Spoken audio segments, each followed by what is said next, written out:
Hello everyone. Today, I will introduce the robot in the bending marking. Sankorpressbarke injects fresh blood into the world's sheet metal and makes Chinese technology go to the world.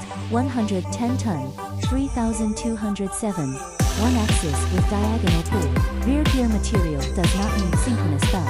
Equipped with grinding screw rod. Adopts double linear guide rail. The guide rail is installed on the side. Must be more pressure resistant. The sound is very smooth.